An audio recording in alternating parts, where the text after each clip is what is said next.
Muy buenas noches, bienvenidos una vez más a...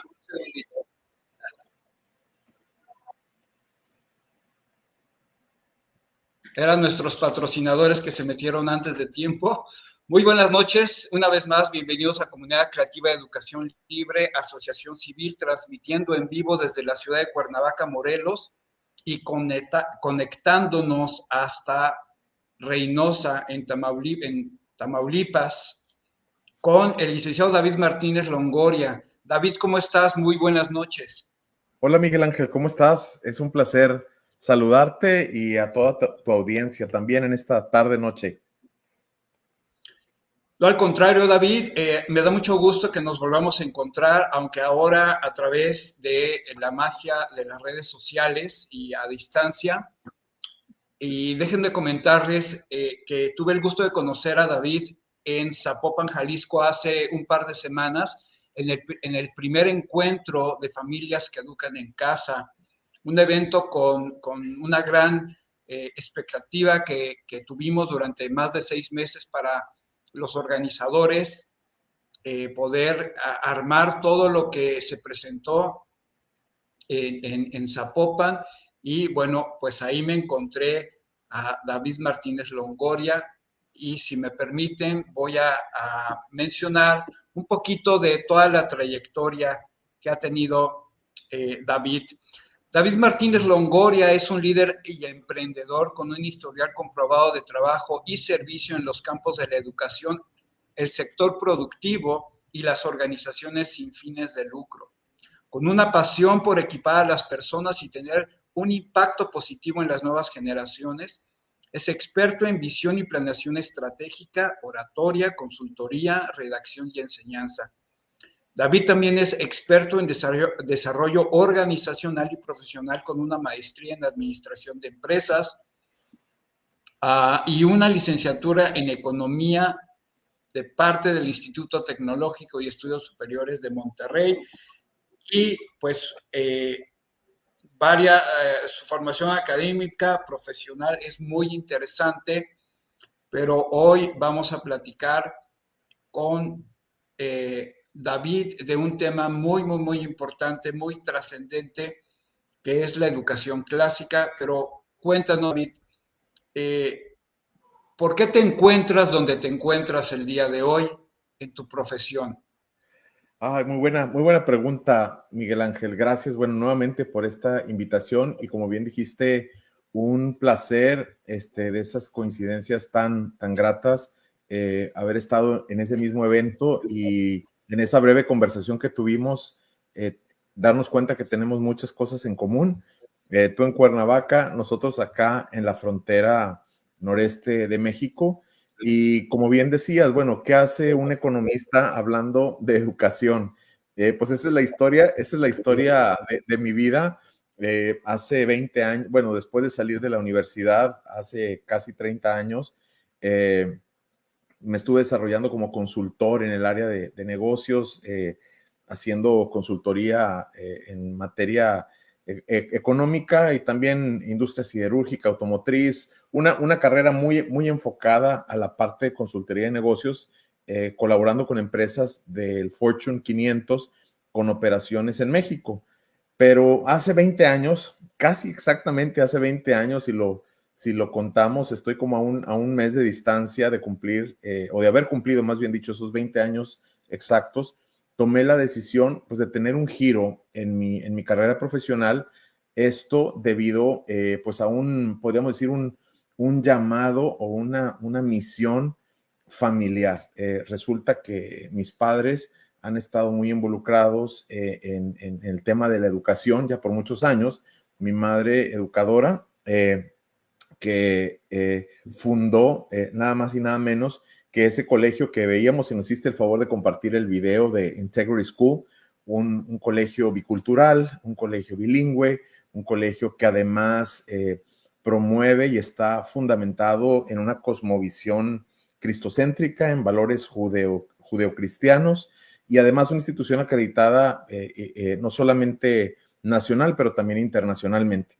Y hace 20 años tomé la decisión de dejar de hacer aquello que estaba haciendo para unirme a esta visión familiar, dándome cuenta que pues tiene una gran trascendencia la educación. Creo que como economistas, como profesionistas, aún como líderes de organizaciones, podemos tener un impacto, pero el impacto más grande que podemos tener es en las nuevas generaciones. Y te comparto rápidamente una anécdota. Radicaba yo en la ciudad de Monterrey y me he trasladado y movido en las últimas 3 décadas entre la ciudad de Monterrey, entre la ciudad de Reynosa y ahora recientemente aquí en la frontera sur de los Estados Unidos, en Texas, donde tienes tu casa. Me decía un cliente muy apreciado allá en Monterrey, tenía una oficina yo con la vista para las montañas, para la Sierra Madre Oriental, literalmente veía la famosa M de Monterrey, y me decía un cliente: oye, David, tú tienes la mejor vista de todo Monterrey, tienes toda la mejor, aquí en esta oficina tienes la mejor vista de todo Monterrey.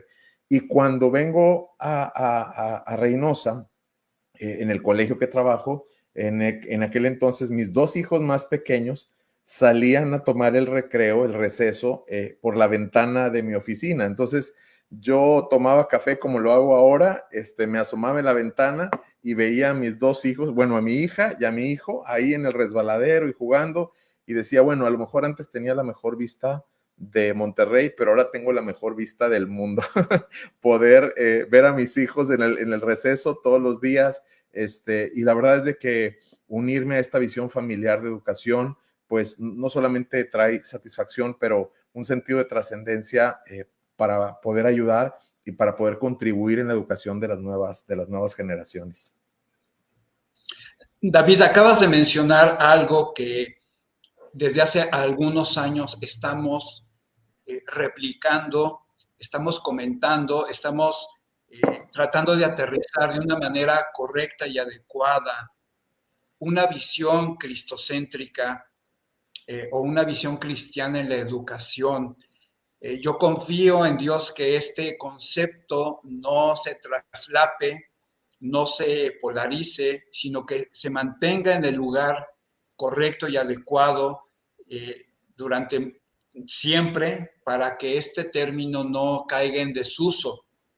Pero tú, como en esta experiencia, como ahora docente, podrías definir eh, o explicar qué es esta visión cristocéntrica o cosmovisión cristiana de la educación. Claro que sí, Miguel Ángel. Y creo que a lo largo de esta charla que vamos a tener, pues vas a ir presionando muchos botones en el cual corres el riesgo que yo empiece a platicar, porque son temas que además me apasionan, pero una manera tal vez muy práctica, muy pragmática de entender una cosmovisión cristocéntrica en la educación y una visión posmodernista, pudiéramos decir humanista, es muy sencilla. Imaginemos un diagrama en el cual el hombre, el individuo, está en el centro, está en el núcleo del conocimiento. Y alrededor del hombre o de la mujer, en este caso, alrededor del individuo, se encuentran, vamos a pensar en un entorno académico, en una escuela. La materia de historia, la materia de ciencias, el lenguaje, las artes, las matemáticas, el segundo idioma que pudiera ser el inglés, la educación física. Y si tenemos en el centro al individuo en este caso el alumno, ¿verdad? Podríamos ir a una filosofía humanista, María Montessori, por ejemplo, en este individualismo, en este constructivismo, el hombre va a estar en el centro. ¿Cuál es la pequeña gran diferencia? Como su nombre lo dice, la educación cristocéntrica no pone como núcleo, como centro de todas las cosas al hombre, sino que pone a Dios en el centro del conocimiento. Y ya vamos a ver un poquito más adelante cuando entremos en materia a lo que es educación clásica, como si nosotros queremos conocer a Dios realmente, no lo vamos a conocer a través de una clase de religión o en el entorno, llamemos evangélico o cristiano, de una clase de Biblia o de un devocional. Sí vamos a conocer una parte, una faceta de Dios, ¿no? Como ese diamante perfectamente pulido y cortado, que para entender su brillo no lo voy a ver de un ángulo, sino que tengo que ver muchas facetas de esa piedra preciosa. Si nosotros ponemos en el centro a Dios, en torno a Dios tendríamos todas las materias que acabo de describir: la ciencia, el lenguaje, las artes, las matemáticas, el español, el inglés, todas las diferentes lecturas, redacción, etcétera. Pero nosotros nos vamos a dar cuenta que todas las materias apuntan y nos ayudan a conocer a Dios. Una educación cristiana no es una educación en la cual el hombre está en el centro y agregamos una clasecita de religión o de Biblia o de devocional, sino es una educación en la cual sustituimos y en el centro ponemos a Dios. Y todas las materias y todo lo que estamos nosotros estudiando y que estamos desarrollando y que estamos descubriendo, lo vinculamos directamente a Dios a través de la historia, a través de las ciencias, a través del arte, y nos vamos a dar cuenta cómo Dios está él es el que sustenta el conocimiento del hombre.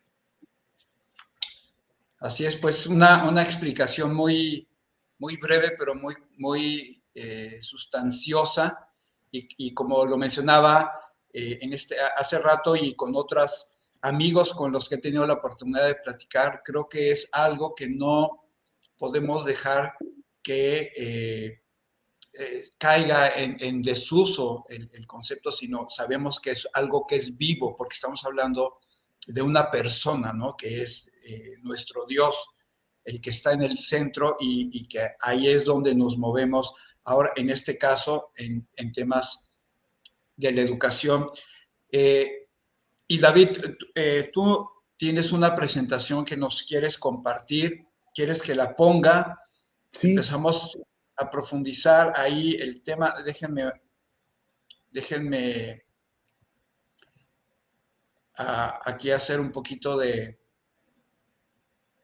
Déjame acá iniciar en un segundito.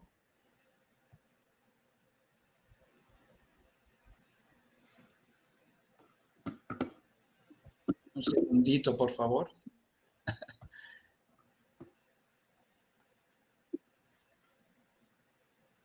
Déjenme ver dónde la dejé.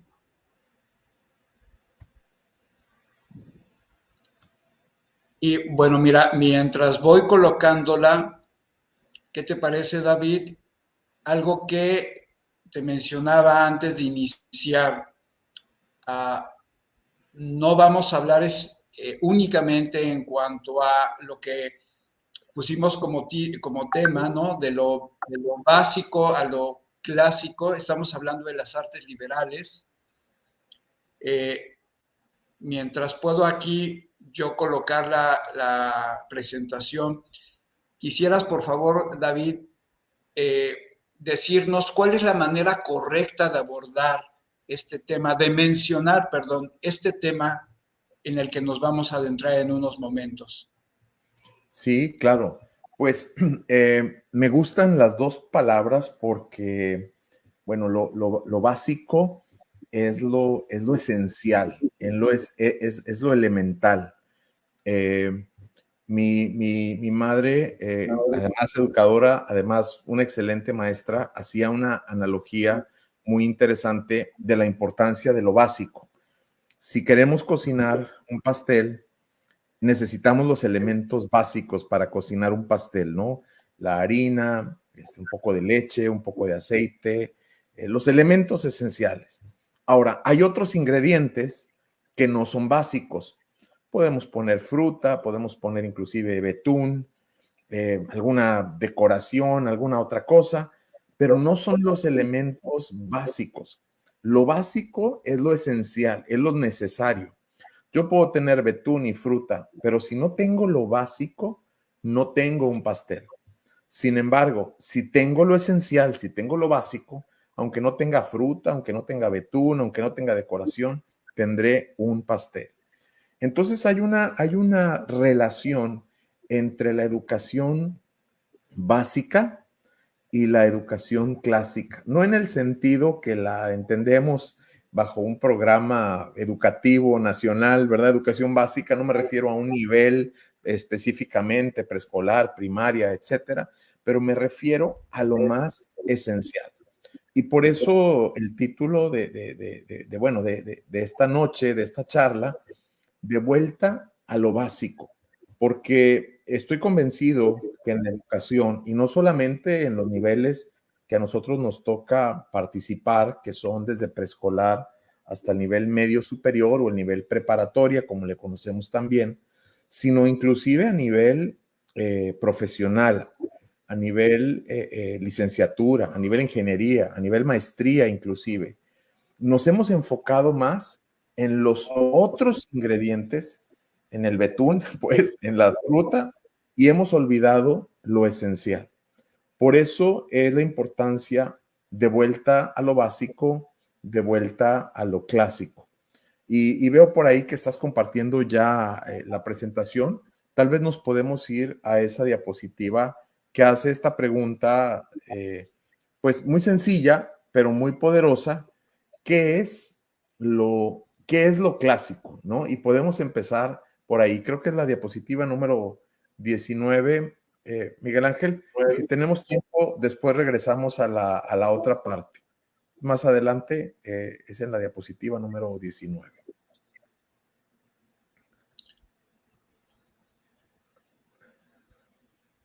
Ahí estamos ya por llegar. Si yo, le hiciera esta pregunta a ti, a tu audiencia, ¿qué es lo clásico? ¿Qué viene a nuestra mente? Y tengo ahí algunos ejemplos. Cuando yo digo la palabra clásico, ¿qué es lo primero que se nos viene a la mente? Si lo vemos en términos artísticos, tal vez pudiéramos pensar en esas pinturas, ¿verdad? Del Renacimiento o de la época clásica, el siglo, pues ya podríamos ir antepasado, año 1400, año 1500, de esos grandes artistas como Miguel Ángel, como Leonardo da Vinci, estos grandes artistas. Y si yo hablo de pintura clásica, bueno, vendrán imágenes como esta que estamos viendo ahora en pantalla, esas pinturas que, bueno, tomaron en ocasiones hasta décadas el poder concluir por el grado de detalle, por el grado de perfección, por la estética impecable que los artistas de su época buscaron y trataron de lograr. Podemos hablar de lo clásico en el arte. Ahora, podemos hablar también de lo clásico en otros términos. Veámoslo en un término automotriz. Si yo te digo, Miguel Ángel, autos clásicos, pues a ver, me gustaría saber, dime confiesa aquí por favor, cuál es alguno de tus vehículos, cuando piensas en un clásico, qué viene a tu mente, Miguel Ángel? Yo puse algunos por ahí, pero platícame tú. Pues mira, un auto clásico o el auto clásico que a mí más me gusta es el Jaguar, en color verde musgo o blanco. Wow, wow. Un auto, no soy experto en esa marca específica, pero creo que es una marca inglesa, ¿no? Algo así.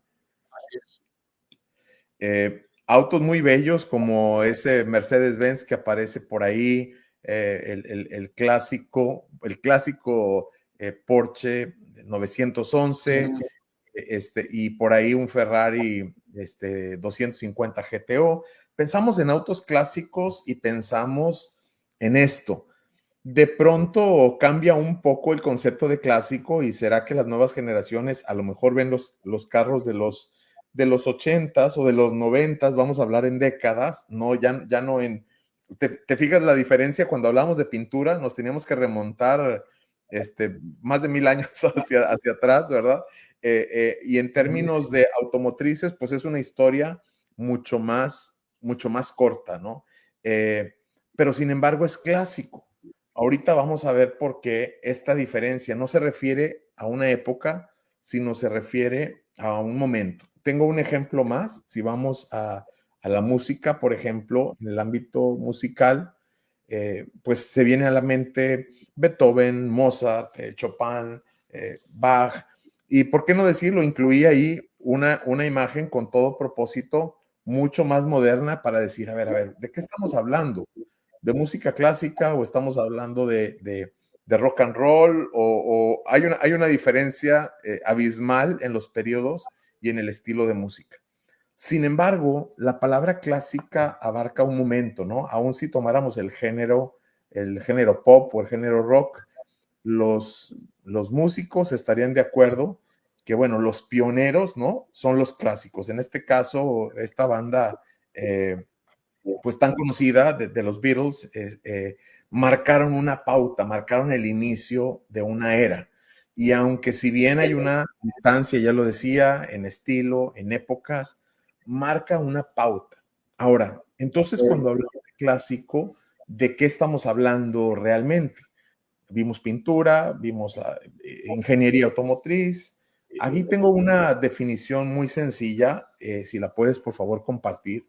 Dice que algo clásico, o en este caso, pensemos en educación clásica, dice, es dicho de un periodo de tiempo de mayor plenitud en una cultura, de una civilización, de una manifestación artística o cultural. Eso es un pináculo, es un momento en el cual podríamos decir que bajo muchos parámetros es algo muy difícil de igualar. Y quiero darte un ejemplo. En una ocasión tuve la oportunidad de visitar el Museo de Arte en la ciudad de Chicago, uno de los museos de arte pues más impresionantes. Y en aquella ocasión tuve la oportunidad de ver algunas obras de artistas muy importantes y de gran trascendencia, como por ejemplo Renoir y Monet. Estaba contemplándolos, impactado, y de pronto me va uno avanzando en las salas y vas pasando de un arte de este tipo, ¿verdad? Más tradicional, más clásico, y te va migrando a unas salas de arte contemporáneo. Y voy a usar la palabra arte entre comillas, porque te voy a platicar que entré a una sala en la cual estaba completamente vacía, paredes en color blanco, y yo inclusive pensé que me había equivocado al entrar a ese lugar porque estaba completamente vacía. No me percaté, pero la obra de arte que estaba en exhibición en esa sala en específico era un bote de leche, era como un galón de leche, ¿verdad? Lleno a la mitad, que yo pensé que había un pintor lo había dejado ahí olvidado, ¿verdad? Era basura para mí, y estaba en el centro de la sala, y resulta que ese bote de leche a medio llenar era la obra que estaba en exhibición. Acababa de estar yo disfrutando de los artistas clásicos, de los artistas que todo el mundo decimos, wow, o sea, ¿cómo puede lograr ese efecto, ese brillo en los ojos, esa sombra, esas luces? Y de pronto viene la modernidad y me dice, esto es arte también. No sé tú, Miguel Ángel, pero yo no me la trago tan fácil esa versión, ¿verdad? Que el arte ahora es un bote de leche a medio llenar en medio de un cuarto vacío. Y esto es un poco lo que ha pasado con la educación, es un poco lo que ha pasado con la música, es un poco lo que ha pasado la industria automotriz, podríamos decirlo también, ¿no? Cualquiera de los vehículos que mencionamos, las piezas, tú sabes, forjadas de acero, de cierto calibre, la piel que se utilizaba para los recubrimientos de los asientos automotrices, han pasado la prueba del tiempo y esos autos 50 años después se siguen viendo tan hermosos como cuando salieron de la agencia distribuidora automotriz. Sin embargo, la nueva tecnología, los nuevos vehículos, tú lo sabes, pieles sintéticas, piezas de plástico, vehículos que al año y medio, 2 años empiezan a dar problemas. Entonces, lo clásico emula y reconoce esa plenitud. Y es ahí el punto de partida en la educación, a donde nosotros queremos regresar. De ahí el título de vuelta. O sea, hay que regresar a ese pináculo, ¿no? Y tengo una definición, qué bueno que la compartiste ahí, la imagen, la veo, porque esa definición, y te confieso que hice una mezcla de varios autores, de varios libros, no me la voy a adjudicar esta definición, pero sí decirte que la obtengo al menos de 3 diferentes fuentes, pero si ponemos atención, la educación clásica se podría resumir en esto. Es una antigua y comprobada tradición pedagógica. O sea, es un antiguo camino, ¿verdad? Que tal vez ya no es tan caminado, ya no es tan andado como antes, pero está probado en la pedagogía, la tradición de aprendizaje, que enfatiza la búsqueda de estas 3 cosas que estoy mencionando: la verdad, la bondad y la belleza. Cosas tan importantes, Miguel Ángel, y podríamos quedarnos el resto de la charla hablando de esas 3 cosas, lo que hoy en día, no solo en la educación, pero en el arte, en la estética, lo que consideramos en la política, en la economía, en los negocios, la búsqueda de la verdad, de la bondad y de la belleza. Simplemente el concepto de belleza que hablaba yo, contrastando una pintura de uno de estos artistas clásicos con una artista moderno, ¿verdad? Y no me quiero ir al extremo de artistas que tú lo sabes, Miguel Ángel, que no solamente es algo que parecería eh, eh, indiferente, pero inclusive hay arte repulsivo, ¿verdad? Un arte que te causa algo que dices, "No, yo no puedo ver eso, ¿no?" Y de pronto podemos ser criticados porque no tenemos el criterio lo suficientemente amplio para apreciar un nuevo estilo de arte, pero si lo vemos bajo la definición clásica, algo que no tiene belleza, algo que no tiene bondad, algo que no tiene verdad, es algo que no es digno de ser llamado arte, mucho menos un arte que trascienda, ¿verdad? Y la otra parte de la definición, bueno, ¿qué involucra la educación clásica? Involucra, y ahora aquí entra en el center stage, ¿verdad? Dicen los americanos, ¿no? En el foro principal, el alumno, el aprendiz.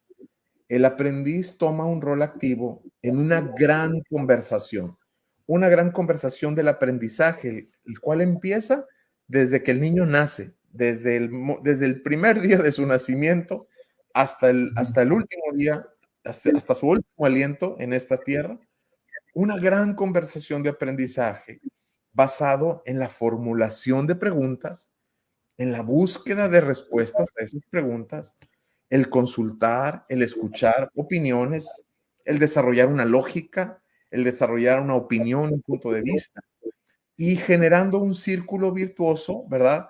Y yo sé que tú eres además un experto, un convencido en el tema de educación en el hogar, ¿verdad? En esas conversaciones virtuosas que podemos llegar a tener con nuestros propios hijos, ¿verdad? Preguntar, inquirir, descubrir. Juntos, ¿no? Preguntemos, investiguemos, descubramos y volvemos a preguntar y volvemos a investigar y volvemos a descubrir.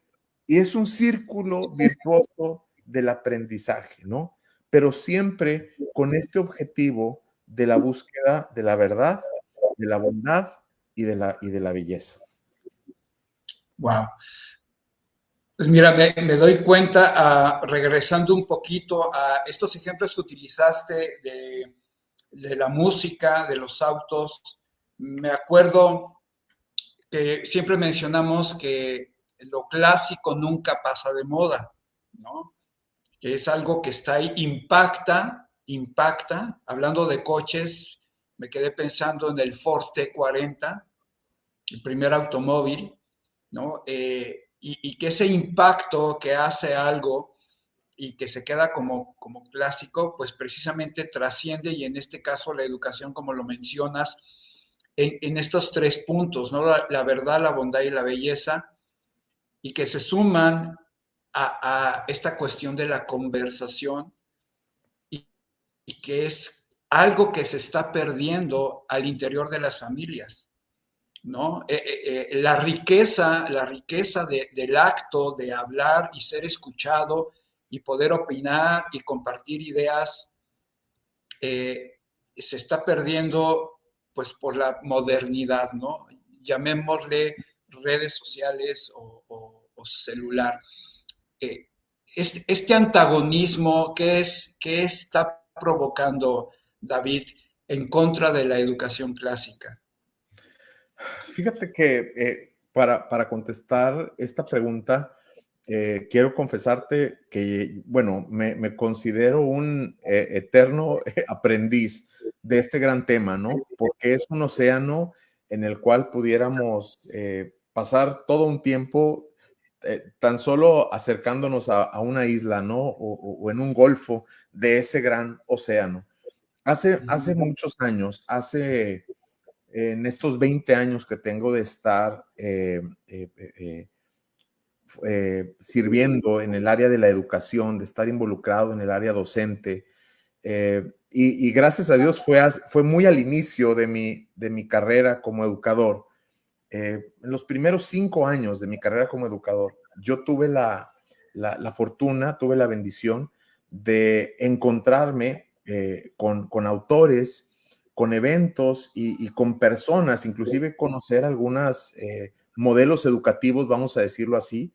Quiero ser muy puntual y decirte que ninguno de ellos lo encontramos en nuestro querido México, en nuestro país, sino que tuvimos que salir al extranjero para ver estos modelos funcionar, y es como una especie de avivamiento en la educación. Un gran autor dijo una vez que toda revolución involucra una restauración, o sea, no es nada más cambiar por cambiar, pero las verdaderas revoluciones tienen que ver con restaurar algo que ya estaba y que de alguna manera se fue perdiendo.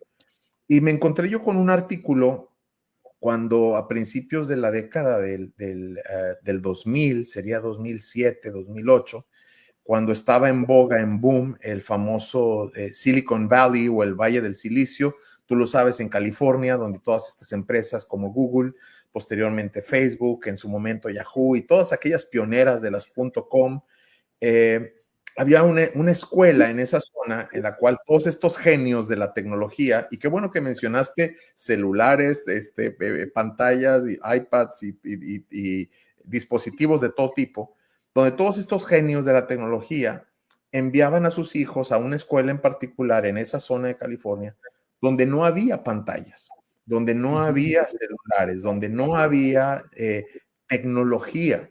Inclusive las clases que estas personas, sus hijos tomaban, era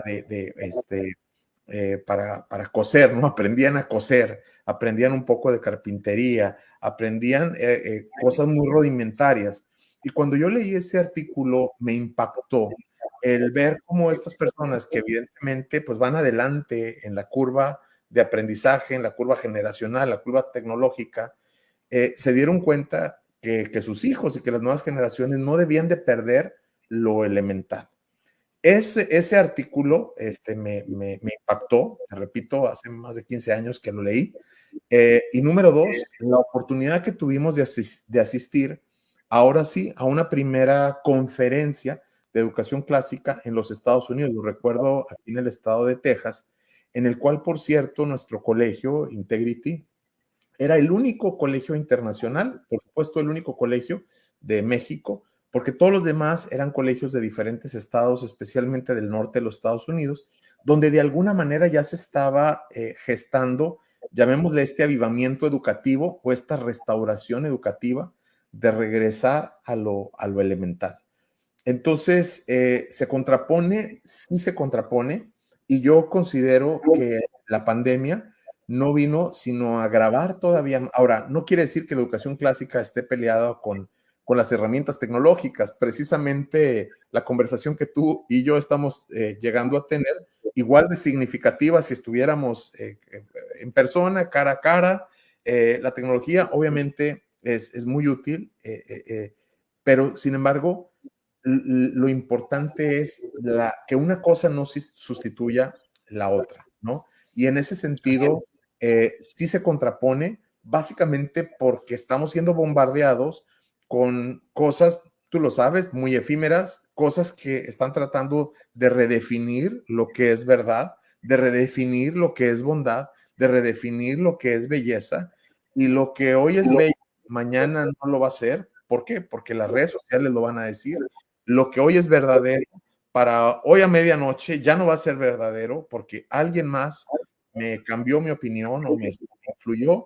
Y esa es la parte en la cual efectivamente sí hay ese antagonismo y esa contraposición, ¿no? Entonces, la tecnología tiene un lugar en la educación clásica, sí, pero no un lugar primordial, ¿no? Y sobre todo con un enfoque en los contenidos, ¿verdad? O en lo que tenemos que ir desarrollando en el aprendizaje, vamos a hablar en el ámbito pedagógico, en cada etapa. ¿A qué debe ser expuesto un niño en edades tempranas, en edades de niñez, de adolescente, ya de joven adulto? O sea, cada etapa está perfectamente delimitada en este modelo clásico, si lo llamamos de alguna manera, en este modelo clásico, y eso es lo que hace una diferencia.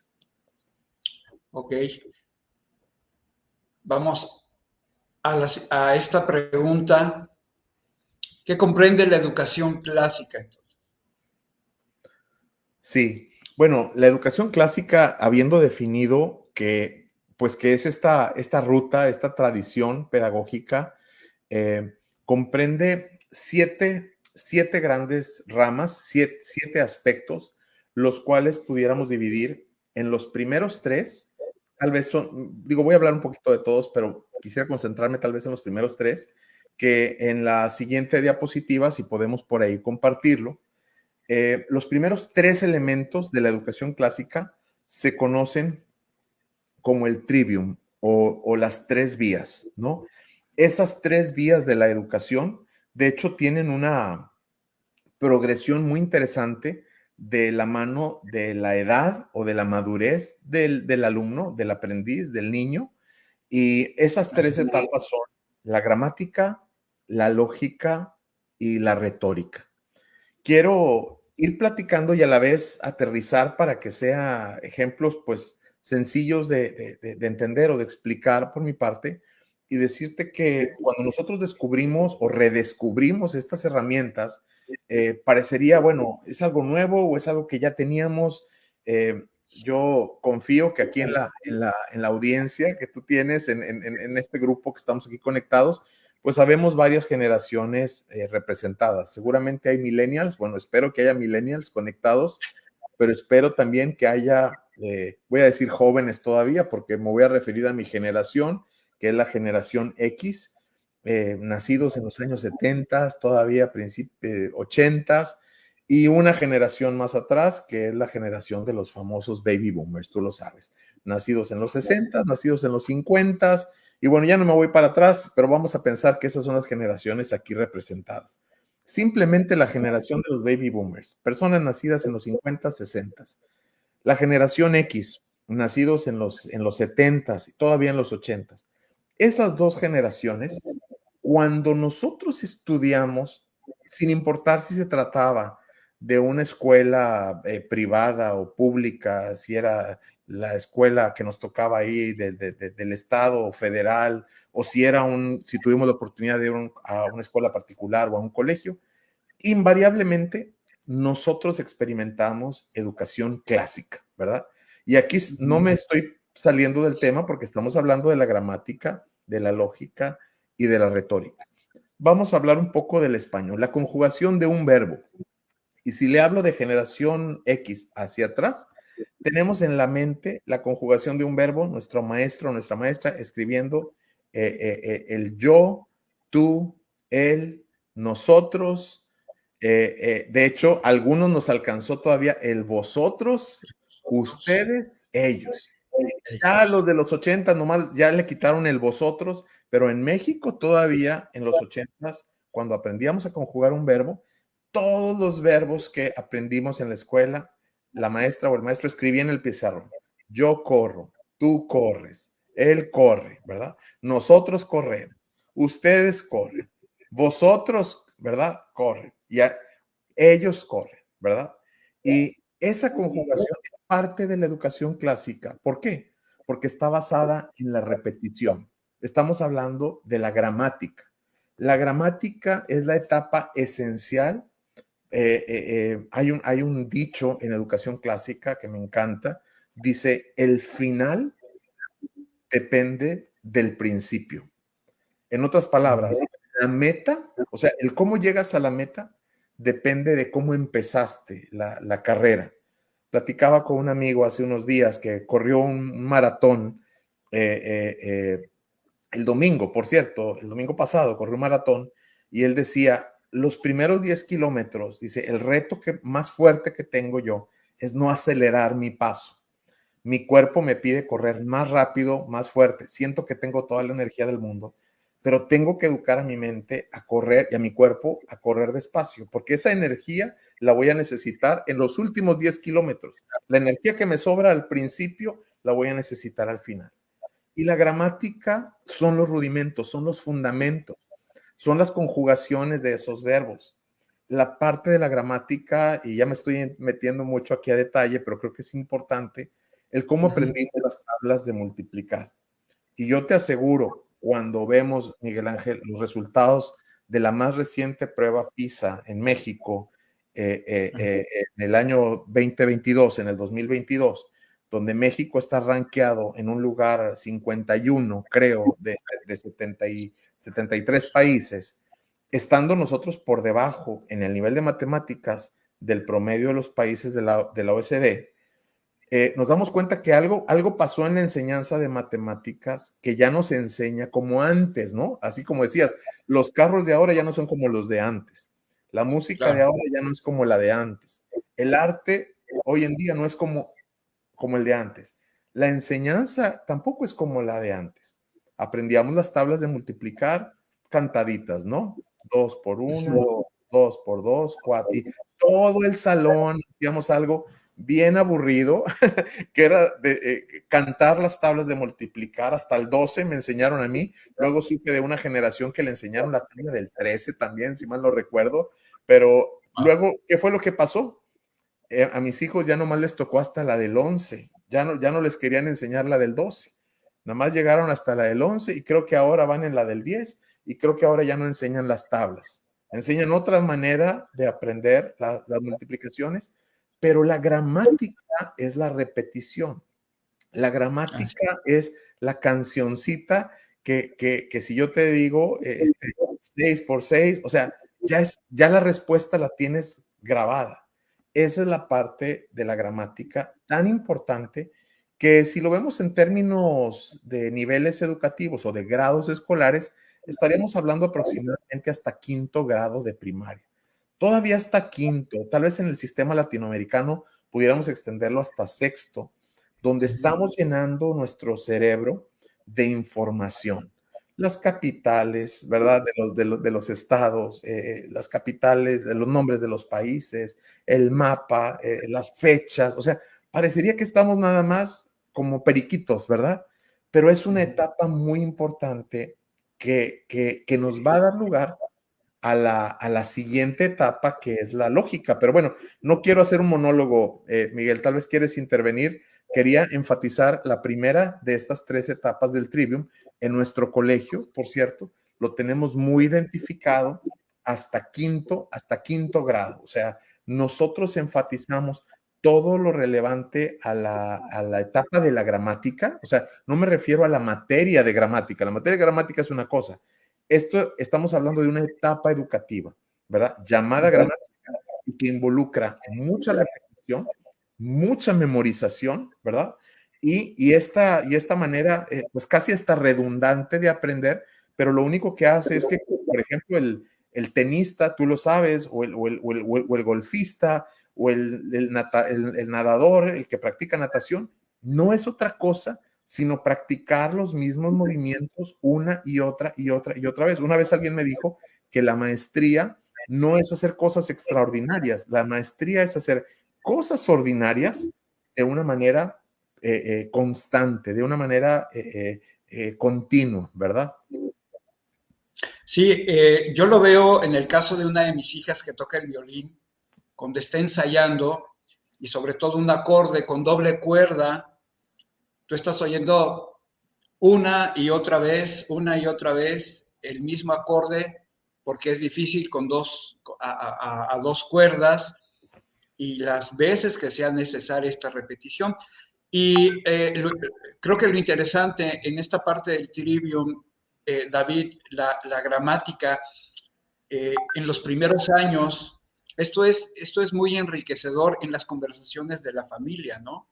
Porque podríamos tomar en algún momento, aunque no se mencione como parte del trivium, a mí me viene a la mente estas cuestiones de la tradición oral en diferentes lugares, en diferentes tiempos, el poder platicar, el poder decir, yo me acuerdo los cuentos, ¿no? Los cuentos, uno inventaba cuentos a sus hijos y ahí está la riqueza de las palabras, de la conversación, de poder saber utilizar una palabra por su definición y que esto, yo creo que lo vas a explicar tú muy bien, David, la lógica, ¿no? Empieza a tener coherencia cada palabra, la palabra en su definición, en su parte práctica, empieza ahí a entrar esta cuestión de la lógica, ¿no? Eh, Sí. este punto, ¿cómo se pasa al siguiente escalón? ¿Cómo tú lo has entendido y enseñado? Sí, claro. Para dar ese brinco de una etapa, quiero mencionar, Miguel Ángel, que lejos de ser cambios forzados, son cambios muy naturales en el ser humano, inclusive, digo, a nivel neurológico, sin ser obviamente especialista en el tema, pero aún las conexiones eléctricas que hay en nuestro cerebro y las conexiones que hay, es un proceso muy natural. ¿A qué me refiero? Último ejemplo en la etapa de la gramática, tú lo sabes y yo también lo sé, que la mejor etapa para aprender un segundo o un tercero o un cuarto idioma es en la niñez. Nosotros en el colegio tenemos un enorme énfasis bicultural y bilingüe en los grados de preescolar, en el cual el niño técnicamente para su edad, en tercero de kinder, estamos hablando de 5 años y medio, 6 años cumplidos, ya puede comunicarse en los dos idiomas. Si tuviera la oportunidad de aprender un tercero o un cuarto, y esto lo vemos mucho en familias que tal vez radican en otro país, en otra nación, en casa se habla un idioma, en la escuela se habla otro, el niño no se confunde. En esta etapa hay una asimilación increíble porque está basado en la repetición. No se ha desarrollado la lógica.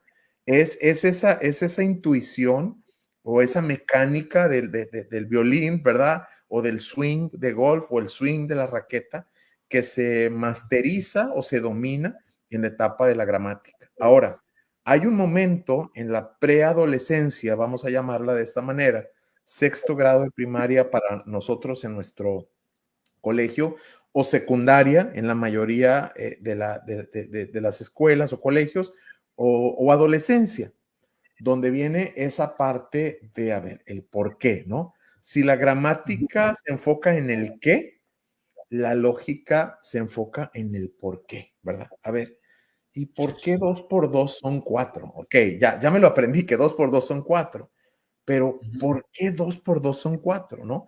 Y tiene mucho que ver con la etapa de madurez del niño, del joven, de cuestionar, ¿no? A veces cuestionamos la autoridad, cuestionamos al maestro.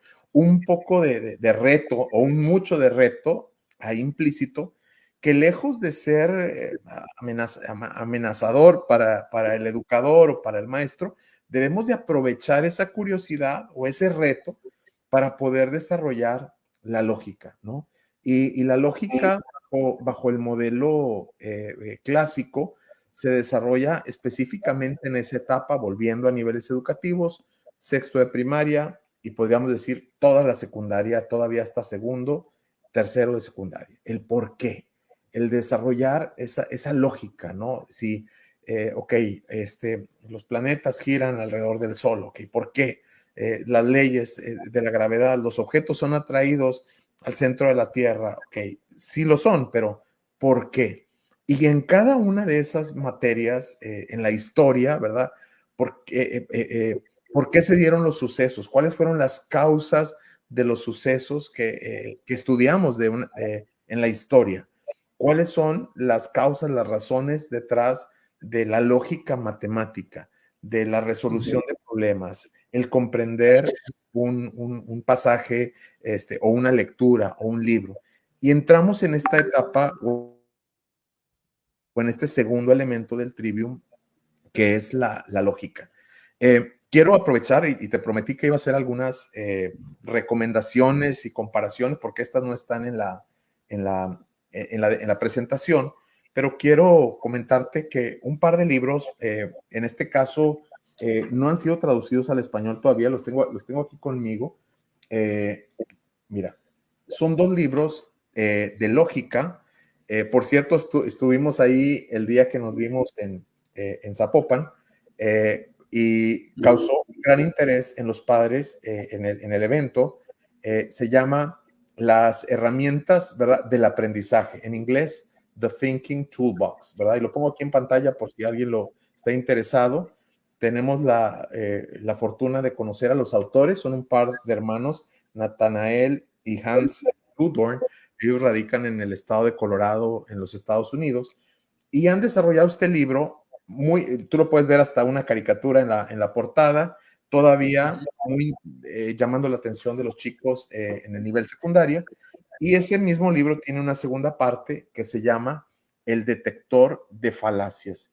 Una verdadera herramienta sumamente poderosa, porque ahorita hablábamos de todo lo que está tratando de moldear o de influenciar la mente de los jóvenes. ¿Cómo puede un joven detectar falacias? De hecho, se llama el detective de falacias, ¿no? O el detector de falacias. Y estos dos libros son libros de lógica, son libros de lógica. Cómo formular un argumento, ¿verdad? Cómo identificar cuando un argumento es verdadero o es falso. Cuando la diferencia entre un argumento o una discusión o ya un pleito, podríamos decir una diferencia de opinión, cuándo argumentar y cuándo no argumentar, cuándo es el momento de hacerlo y cuándo no. Y realmente son herramientas muy poderosas que en esta etapa, vuelvo a recalcarlo, en edad de secundaria, estamos hablando de chicos de 13, 14, 15 años, que ellos tengan acceso a desarrollar su lógica es sumamente, sumamente importante. Ahora, esta parte de la lógica, si no mal recuerdo, es cuando empieza a tomar, se toma en juego o el uso de la mayéutica, ¿no? El poder traer al cuestionamiento las razones de por qué las cosas. Y yo me acuerdo de un ejemplo, David, sobre el término matemático de la suma, por ejemplo, ¿no? Sí. Sabemos que las cuatro operaciones básicas de las matemáticas es suma, multiplicación, división y resta, pero yo me acuerdo haber conocido la suma como adición y la resta como sustracción, ¿no? Sí. Pero es muy interesante cómo ahora los cocineros no utilizan el término de sumar un ingrediente más otro ingrediente, sino dicen adicionamos, ¿no? Adicionamos la leche con la mantequilla, ¿no? Aunque en un momento aprendimos que esas dos palabras es lo mismo, en un término práctico ya no se usa suma el pollo con la naranja, ¿no? O suma una pizca de sal, ¿no? Sino adiciona, ¿no? Esto parece muy sencillo, pero es muy interesante cómo vamos haciendo una pequeña definición, ¿no?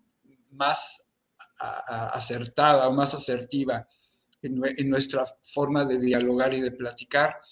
Y te mencionaba la mayéutica. Sabemos que este método socrático ha sido también muy utilizado. Existe un maestro de la India, el famoso maestro Sugata Mitra, que él establece una técnica de la pregunta detonadora para un proceso de investigación y tiene que ver con esto, ¿no? De poner en juego nuestra lógica y poder encontrar las posibles respuestas y argumentar, que supongo que esta es la parte a la que vamos después con la retórica. Así es. Y como una transición entre las últimas dos partes del trivium, como bien lo mencionas, lógica y retórica, pues la retórica, o también conocida como la dialéctica, a final de cuentas se conocen como artes, ¿no? Porque son la suma de las 7, son las artes liberales. Entonces, el arte de la retórica es precisamente el arte de desarrollar un argumento lógico, pero no solamente formularlo o escribirlo o plasmar un argumento que tenga lógica y que se sustente a sí mismo, sino ese paso a la retórica es la capacidad de explicarlo, ¿verdad? Es la capacidad también de defenderlo. Y cuán importante es en esta, volvemos a lo difícil, yo le digo a mis alumnos, tratando de usar su lenguaje, le digo, no está padre ser un teenager hoy en día, ¿no? No está padre ser un chavo de secundaria hoy en día, con todas las tentaciones, confusiones que pueden llegar a tener en los medios de comunicación, en las redes sociales, en los dispositivos. Pues no está padre porque tal vez quienes no fuimos tan bombardeados, tan influenciados, pudimos desarrollar no solo pues un camino más claro, pero también convicciones más firmes, ¿no? Porque pocas cosas estaban poniendo a prueba mi lógica, ¿verdad? Ahora como adultos nos enfrentamos a esos mismos retos y qué importante es nosotros también retomarlos, ¿no? No quiere decir ya la libramos, como decimos comúnmente, sino nosotros mismos tenemos que ser aprendices, lo decía al principio de la charla, de toda la vida, ¿no? Y esta última etapa de la retórica en nuestra transición educativa, volviendo al ejemplo del colegio, lo enfatizamos a partir de 9º grado, que es tercero de secundaria.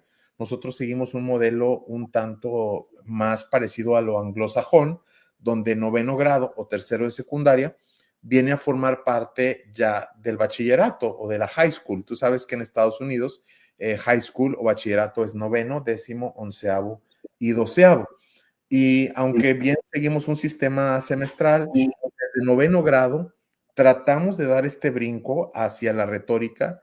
Y un ejemplo muy práctico que te puedo dar es, nosotros lo trabajamos con nuestros alumnos, el que participen en modelos de debate, ¿no? Específicamente nos hemos enfocado en este famoso modelo de las Naciones Unidas, que tú sabes que es pues una actividad, colegios a nivel mundial, podríamos decirlo, y en ocasiones hay foros locales, en ocasiones regionales. Nosotros con nuestros alumnos, ya por más de 10 años, hemos participado en foros locales, regionales, internacionales también. Y en estos modelos de debate aplicamos la lógica, pero no solamente eso, sino que transicionamos hacia la retórica, que es la capacidad de pararte ¿verdad? Enfrente de un público y de defender una postura, ¿no? De poder presentar un argumento lógico, persuadir, en caso de ser necesario, a la audiencia, o defender tu punto de vista en caso de que éste sea cuestionado o atacado. Y de esa manera se completa este trivium, ¿verdad? Gramática, lógica y finalmente retórica, la cual se expande o continúa hasta el último grado de bachillerato para entrar en el nivel profesional o universitario. Okay. Si me permites, David, Roxana Martínez, mi esposita, mando un saludo, dice, Sí. la repetición es importante para nuestro cerebro. Llenarte de información, bueno, y cosas que hemos perdido en nuestro sistema educativo, ¿no? Cosas, bueno, ya lo decía la pedagoga, que por ahí la hemos visto en varios foros en YouTube, Inger Einvist, lo importante de no perder estos aspectos de la educación clásica o tradicional, ¿no? Y que son necesarios, como la repetición. Me piden, David, que si puedes volver a mostrar los libros. Sí, con Un muchísimo gusto. saludo para Brissot, espero mencionar bien el Sí, nombre. los voy a poner aquí al mismo tiempo. Y con mucho gusto, ahí están en la pantalla. Y con mucho gusto te paso los títulos para que los compartas en tu canal. Ok, muy bien. Bueno, ahí están los títulos y te manda saludar Sabdiel Torres Virriel. Un gusto volver a verte de nuevo. Hola, Sabdiel. Igualmente, Sabdiel, un saludo, gracias por seguirnos. Eh, eh, ok, entonces esto es el Trivium. Así es. Eh, y Y la segunda parte, bueno, no sé si antes de pasar a la segunda no, parte. no podemos pasar porque es el complemento natural. Los siguientes 4 elementos, habíamos dicho que son 7 de las artes liberales. Y los siguientes 4 elementos es muy interesante, un tanto místicos para algunos y no solo por la historia, cuando vemos el cómo se ha venido desarrollando el pensamiento y la lógica cuantitativa. El quadrivium comprende todo lo que tiene que ver con los números, ¿no? Es el arte de los números. Y es muy interesante, ¿por qué se separa el trivium del quadrivium? El trivium, como ya lo vimos, hay 3 etapas muy marcadas: gramática, lógica, retórica, que inclusive va siguiendo la secuencia de la madurez de edad del alumno o del aprendiz. El quadrivium, los números están ahí también desde el día que nacemos, ¿no? Y tal vez a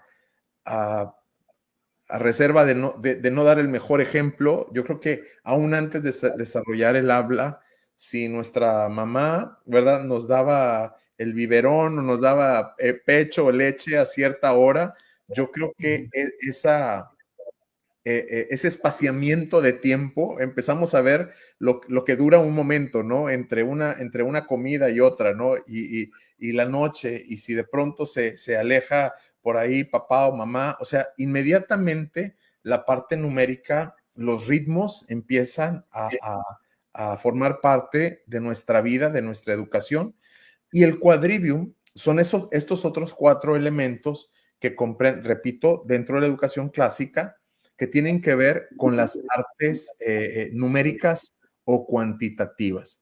Ese pequeño dibujo, que lo vamos a encontrar en muchos lugares, marca estas 4 áreas de estudio, que son la aritmética, ¿verdad? Las matemáticas, o sea, todo lo que comprende la parte numérica es la aritmética, la geometría, que obviamente son matemáticas visuales, ¿verdad?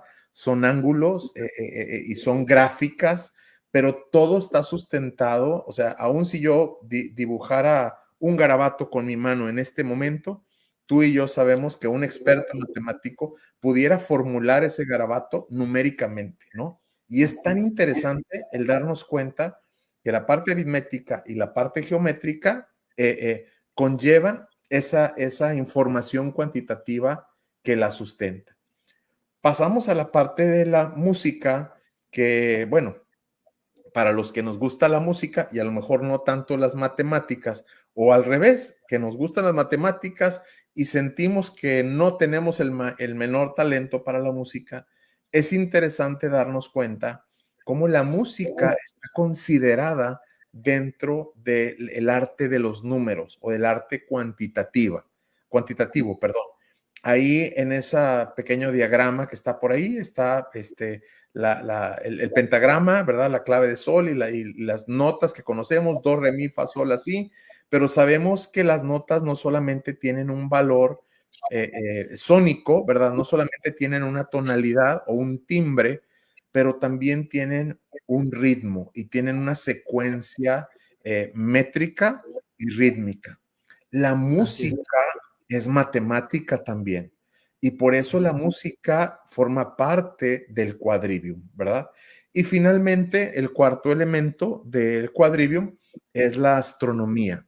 Y qué interesante también darnos cuenta, pues fue tal vez los dos descubrimientos más interesantes que cuando empecé a adentrar en este tema, el ver que todo lo relacionado a los planetas, a las constelaciones, a la distancia que, bueno, desde nuestro punto de vista o desde nuestra perspectiva, la orientación de las formaciones estelares, ¿verdad? La osa mayor, la osa menor, todo está sustentado matemáticamente, ¿no? Desde nuestra óptica y también en esa gráfica o en ese planteamiento estelar y de planetas que tenemos. Es interesante ver cómo en la educación clásica la astronomía forma también parte de las matemáticas. Y todo eso, de alguna manera, se va incorporando, o sea, no quiere decir necesariamente que tenemos que pasar el trivium para empezar a estudiar el quadrivium, no, se van traslapando, pero son como dos disciplinas, dos etapas que se entienden mejor cuando se separan la una de la otra, ¿no? Podemos ya estar aprendiendo aritmética en la etapa de la gramática, por ejemplo, podemos estar aprendiendo geometría mientras estudiamos lógica, podemos estudiar música desde que estamos en la etapa más inicial de todas, o sea, se pueden traslapar, pero se entienden mejor cuando se separan por la simple y sencilla razón que estas cuatro artes se consideran numéricas o cuantitativas. Te pregunta mi esposa Roxana, ¿hay algún tipo de entrenamiento para poder aplicar la educación clásica en casa o en escuela? Y si hay algún material, ¿has encontrado tú un entrenamiento para poder llevar esto al aula con la familia en casa? Sí, sí, claro. Y bueno, al final de la presentación, me gustaría, bueno, separé dos tipos de recomendaciones y de las recomendaciones que te quiero compartir, al menos tres de ellas están en español. Si quieres, podemos ir yendo a esa parte. Solo de manera interesante quería mostrarte esa gráfica que aunque se ve un poquito mística, es un dibujo donde desde un punto de vista pedagógico se aprecian las 7 artes liberales. Cada uno de esos círculos representa el trivium, el quadrivium, y lo más interesante, si regresamos tantito a la gráfica anterior, lo más interesante es que dice que una vez que hemos comprendido o hemos iniciado el estudio de las artes liberales, ese círculo, estamos listos, ahora sí en el centro, de alguna manera en ese diagrama mental que traté de explicar a ustedes, en el centro se encuentra la teología y la filosofía. En otras palabras, cuando aprendemos y dominamos las 7 artes liberales, estamos listos para conocer, y si recuerdas el ejemplo con el cual inicié, para conocer más a Dios. Aún los clásicos, ¿verdad? Reconocían la importancia, cómo todas las disciplinas y cómo todas las materias nos van a llevar a un creador, nos van a llevar a un ser omnisciente que diseñó este universo y esta realidad que percibimos, aún esto que tocamos, que cuantificamos, que podemos crear reglas y excepciones, que podemos crear una lógica al respecto. Todo esto está sustentado por una teología o por la existencia y el reconocimiento de un ser creador. Y me parece muy interesante esa manera de explicarlo, de cómo las 7 artes liberales, lejos de alejarnos del concepto de Dios, nos acerca y nos ayuda a conocer a Dios. Si gustas, vamos a la siguiente. Sí, David.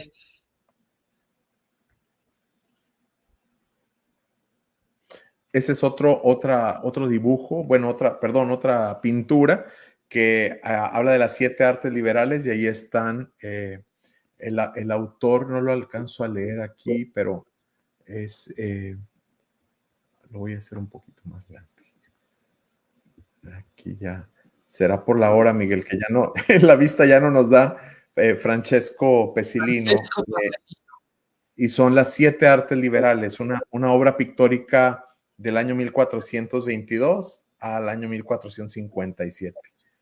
Y ahí están personificadas las 7 artes liberales. O sea, volvemos, no estamos inventando algo en esta década, no estamos inventando el nuevo Plan Nacional de Educación, no estamos tratando de inventar el hilo negro, como decimos, o encontrar el hilo negro, sino es un método probado, ¿verdad? Y yo quisiera hacer referencia, ya con esto, por mi parte, estaría casi concluyendo mi presentación.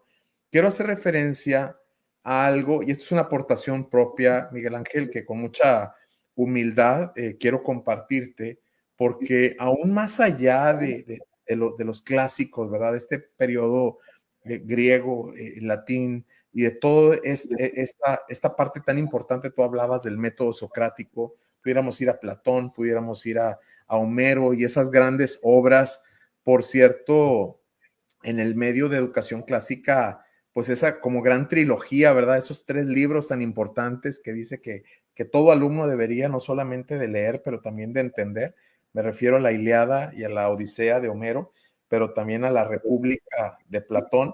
En mi caso personal, será por mi perfil de economista, el libro de la República me llama un poquito más ese aspecto más práctico, no tan poético, pero libros sumamente interesantes, y es así como que la prueba del ácido para el alumno clásico, el poder leer y comprender estos textos que la verdad son de un alto grado de complejidad. Y bueno, yo quiero ir un poco más allá en la historia y quiero compartirte, esta es una escritura, si podemos ir a la siguiente, y esto de las Sagradas Escrituras, ¿verdad? Obtenido directamente de la Biblia, porque hubo una generación y hubo una cultura, pues todavía antecesora o previa, que ya comprendía específicamente cuando yo leo este pasaje en el libro de Deuteronomio, y estamos haciendo referencia ni más ni menos que al pueblo de Israel. Tú lo sabes, en la historia, un pueblo que estuvo cautivo, ¿verdad? En Egipto, y que Dios les enseñó o les dio el secreto de cómo educar efectivamente a las nuevas generaciones.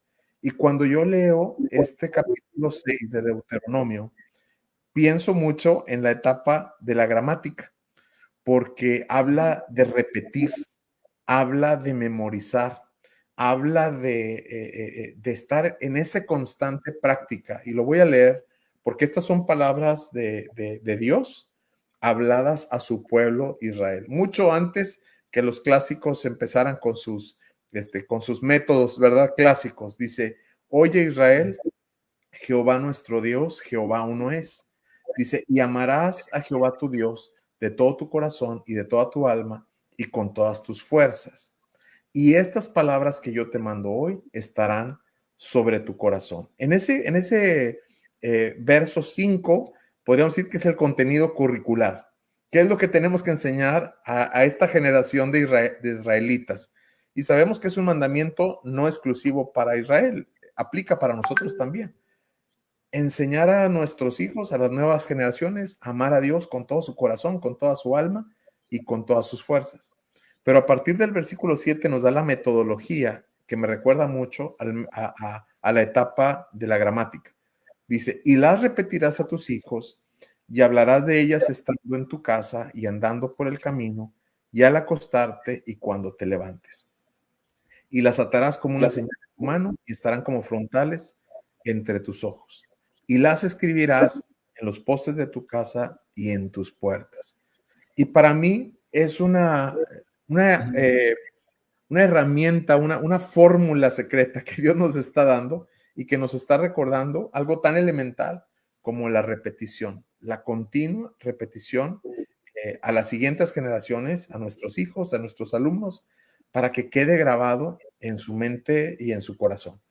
Te comento que los 3 pilares formativos que nosotros enfatizamos en nuestro colegio es la integridad, la excelencia y el liderazgo.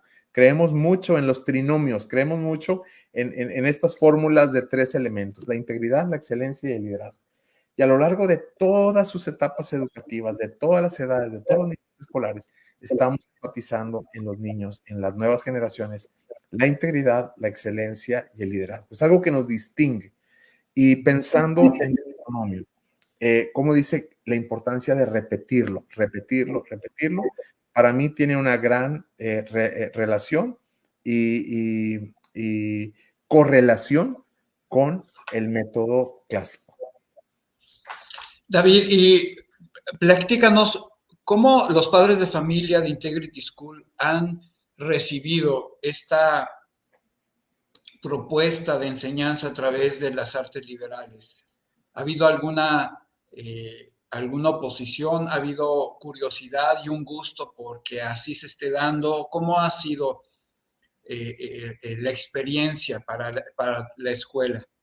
Sí, pues ha sido un proceso muy natural, como ya te mencionaba, y si bien fue un descubrimiento revelador a nivel personal, yo creo que como educadores puede llegar a tus manos, a mis manos, ahorita, no sé, un libro, un material, y bueno, a nosotros nos capta toda nuestra atención. Nos hemos dado cuenta que en nuestra institución ha sido un proceso muy gradual. Yo te hablaba de 15 años de una adopción gradual, pequeños cambios en la currícula, selección de material, de libros, entrenamiento para los maestros, énfasis, actividades. Si vamos a hacer, por ejemplo, mencionaba cómo el modelo de las Naciones Unidas, a lo mejor un padre de familia, la verdad es de que ve el modelo de las Naciones Unidas y no necesariamente está pensando, mira, la lógica, ¿verdad? O a lo mejor no lo está viendo desde un punto de vista teórico, sin embargo, está recogiendo el fruto o está cosechando el fruto de esa actividad específica que enriquece o que afirma una parte teórica, ¿no? Entonces, en nuestro caso, ha sido un proceso muy natural. También quiero reconocer que la pandemia de alguna manera pues puso a prueba todo esto y vino a truncar a lo mejor cierto ritmo, cierto proceso de adopción, sobre todo en el estado en el cual estamos nosotros operando, que es el estado de Tamaulipas, uno de los estados más afectados por la pandemia, prácticamente 1 año y medio, con puertas cerradas a nivel presencial en los planteles y bueno, una serie de cosas, pero estamos nosotros retomando y en esta etapa post pandemia, retomando el rumbo que teníamos, pero no ha sido algo gradual, perdón, no ha sido algo radical o tajante, sino ha sido un proceso gradual.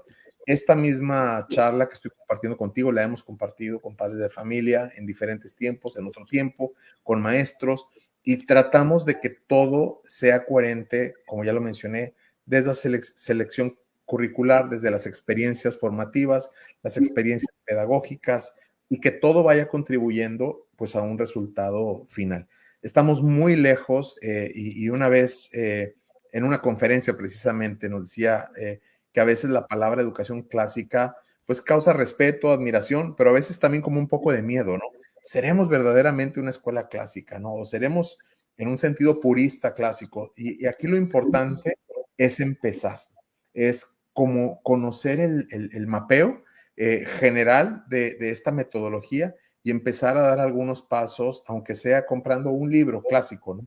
Aunque sea aplicando una herramienta, pero es un proceso que se va desarrollando de una manera gradual y que se va adoptando de una manera gradual. David, ¿y qué tan válido es poder complementar algunas cosas, a complementar las artes liberales? Por ejemplo, me viene a la mente constantemente cuando veo algo así, las inteligencias múltiples de Howard Gardner, ¿no? Eh, Parece ser que pudieron haber extraído de la educación clásica, hablando de la gramática, pienso en las taxonomías de Bloom, por ejemplo, ¿no? De cómo por diferentes niveles de comprensión y de desarrollo de inteligencia ya no solamente leemos, sino terminamos nosotros siendo escritores de ensayos, de textos, todos estos procesos. ¿Qué tan válido es poder complementar algunos otros aspectos de la educación con las artes liberales? Sí, sin duda podemos complementarlos, mas nunca sustituirlos. Ok. Vuelvo con el ejemplo que hice en un principio, lo que mi madre siempre decía, para un pastel, ¿qué es lo que necesitas, no? Lo básico. El problema es, y considero que mal enfocado, dos excelentes referencias y dos excelentes herramientas, las que has mencionado, además sustentadas por research, ¿verdad? Por investigación y por estudios. Pero cuando eso sustituye lo básico, cuidado. Y creo que el problema no es incorporarlos, sino cuando sustituimos lo esencial. Me vino a la mente cuando recién empezaste a formular la pregunta y antes que mencionaras específicamente autores, inteligencia emocional, etcétera. Lo que ahora en los Estados Unidos en las pruebas estandarizadas para educación básica y media superior, se conoce como STEM, STEM, que es un acrónico en inglés, que ese acrónimo de 4 letras significa ciencia, tecnología, ingeniería y matemáticas. Y ahora resulta, fíjate, cómo toda la currícula y todo el objetivo de aprendizaje va a estar enfocado en generar pues científicos, ¿verdad? Tecnólogos o tecnócratas o no sé, ingenieros y matemáticas. Mira cómo se acotó. Y esta misma semana, con una educadora en nuestro plantel, una colega que trabajamos juntos ahí en el colegio, estaba haciendo una presentación y escribió STEM en lugar de STEM, o sea, ciencia, tecnología, ingeniería y matemáticas, escribió STEAM, o sea, agregó una letra A. Yo pensaba que era, ahora sí voy a poner en evidencia mi desconocimiento en esta familiaridad y yo corrijo la frase, le quito la A y me dijo, no es un error, es que ahora están agregando las artes, o sea, esa A que ahora está en el STEM es porque ya se dieron cuenta que un enfoque tan enfocado en la tecnología, en la ciencia, en las matemáticas, pues es un enfoque muy limitado. Si nosotros vemos las 7 artes liberales, es como si estuviera comparando un charco de agua con un océano, ¿verdad? Claro que la productividad de las naciones ahorita está en el desarrollo tecnológico y toda esta parte, la ciencia, la tecnología, ok, pero ya se dieron cuenta, y ese es el problema de estar reinventando la rueda, ¿no? Que les faltaba la letra A y al rato le van a agregar otra letra que les faltaba y al rato otra letra. Y nosotros nos vamos a dar cuenta que desde un principio nunca debimos de haber perdido este enfoque de las artes liberales, que es mucho más comprensivo y mucho más amplio. Sí, yo creo que en un descuido, AM se le va a agregar AMIA, inteligencia artificial, ¿no? Seguramente. Ok, David, estoy viendo aquí en tu presentación que hay bibliografía. Sí. Sí, Wow, eso. esos 4 libros los quiero mencionar, los tengo aquí y quiero aclarar que son libros para educadores. O sea, nosotros no podemos enseñar el método clásico si primero no somos aprendices, ¿verdad? Y además aprendemos mientras enseñamos. Estos 4 libros están en inglés, qué bueno que están en pantalla, si alguien quiere tomar nota. En mi conocimiento, solo el tercer libro, de izquierda a derecha, el The Core, de Lee Borkins, está ya en español por la editorial de Conversaciones Clásicas o Classical Conversations, conocido ampliamente en el ámbito de homeschool o de educación en casa. Ese libro, The Core, el tercero, de izquierda a derecha, el que tiene un mesabanco y una lámpara en la portada, no recuerdo el nombre en español, pero ya está traducido. De hecho, lo vi en una conferencia y en una exposición hace algunos meses atrás. Entonces, ese se puede conseguir y en mi conocimiento, ninguno de los otros 3 ha sido traducido al español. Sin embargo, si vamos a la siguiente diapositiva, y con esto yo termino mi presentación, los siguientes 3 libros, 2 de ellos están en español y los recomiendo ampliamente. Repito, son libros que son una introducción al método clásico, a la importancia. Son como estos manifiestos de avivamiento o de la necesidad de restaurar la educación, de volver a los rudimentos, de volver a los fundamentos. Y el libro La abolición del hombre de C.S. Lewis, un libro además muy corto, muy breve, pero muy poderoso, especialmente el primer capítulo, si mal no recuerdo, lleva por nombre hombres sin corazón o hombres sin agallas. Y es un libro bien interesante que nos ayuda a iniciar esta conversación de la importancia de volver a los rudimentos clásicos de la educación. El segundo libro, de hecho, tengo la liga y te la puedo hacer llegar, Miguel Ángel, porque para grata sorpresa, Las herramientas perdidas del aprendizaje por Dorothy Sayers es, de hecho, tengo entendido, la transcripción a una conferencia que ella dio y habla precisamente de las herramientas que hemos ido perdiendo como pedagogos, como educadores. Está traducido al español, ahí la portada que puse es en inglés, pero en español se llama Las herramientas perdidas del aprendizaje y la autora es Dorothy Sayers. Tengo yo la liga en español y con mucho gusto te la puedo compartir para que después la compartas con tu audiencia. El tercer libro, que se llama Una introducción a la educación clásica de Christopher Perrin, es un libro que no ha sido traducido al español en mi conocimiento, pero es una gran herramienta. Quien tenga la posibilidad de leerlo en inglés, es una gran herramienta. Para mí estos son los 3 libros más importantes todavía antes que los anteriores que compartí, porque son muy breves, pero muy sustanciosos. Porque te mencionaba que el libro de C.S. Lewis, La abolición del hombre, como muchos otros, son un clásico, ¿no? Sí, así es.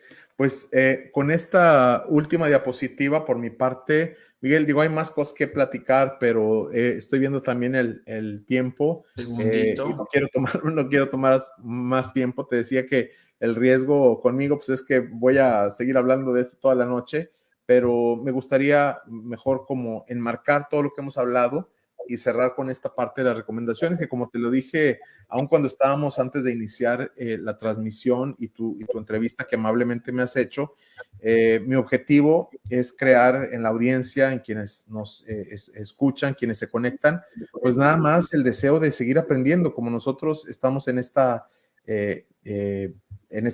constante búsqueda, ¿verdad?, de estas herramientas clásicas, y me gustaría que otros más se sumaran a esta búsqueda, y bueno, ese es mi objetivo.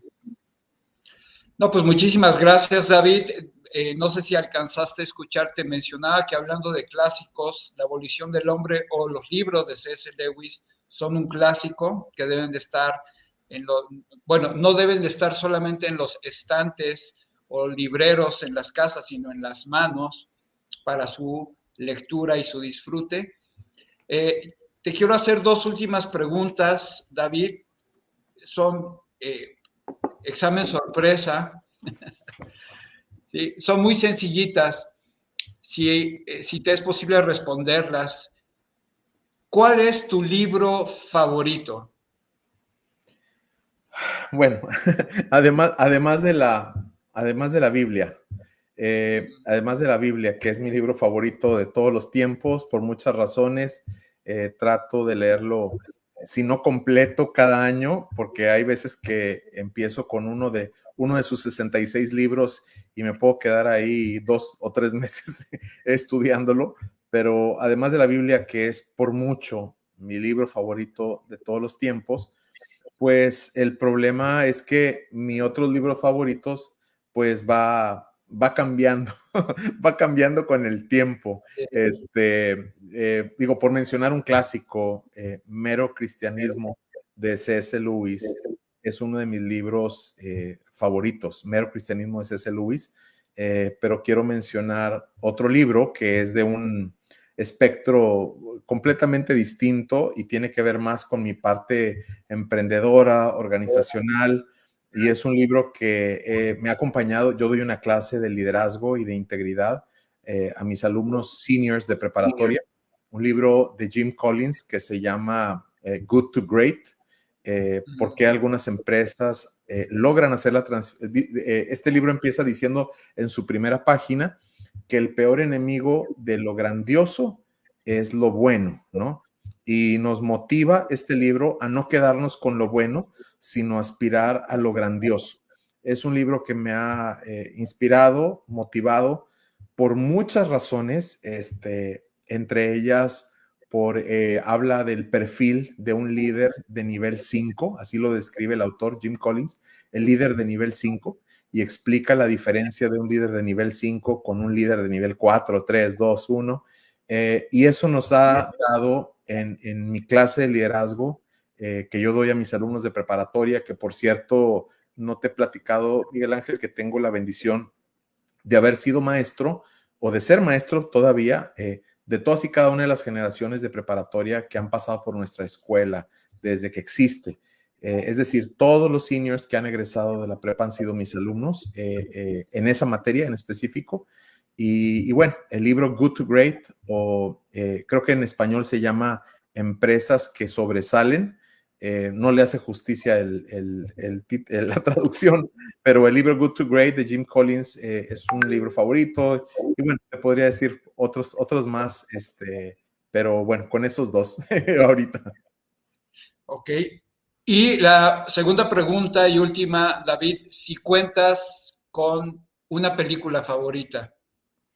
Sí, claro, sí, también, y ahí pues todo lo clásico, bueno, clásico hasta cierto punto, pero pues no a lo mejor del agrado de todos, algo muy sencillo y tiene que ver más que nada con la nostalgia de mi niñez.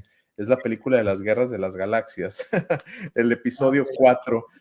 Seguramente mis padres me llevaron a verla, ya estoy revelando que no solamente soy generación X, pero de 1974, orgullosamente, y algo me dice mi subconsciente, aunque no tengo la memoria exacta, sí la fui a ver al cine y probablemente la primera película que fui a ver al cine en toda mi vida, y hasta la fecha la veo con mis hijos, y por cierto a ellos les encanta. Entonces Las Guerras de las Galaxias episodio 4 tiene que estar ahí. Ok, pues antes de irnos, gracias Gabriela, que siempre tenemos el gusto de que nos siga. Nos menciona que ella tuvo educación artística en la secundaria, como Sí. algo parte de la currícula. Y muchas gracias también a Brissot. Él nos da las gracias por compartir el conocimiento, el tiempo y las sugerencias. Muchísimos saludos. Muchas gracias a la audiencia que nos ha seguido el día de hoy y la que posiblemente nos siga en días posteriores. David, unas últimas palabras de despedida.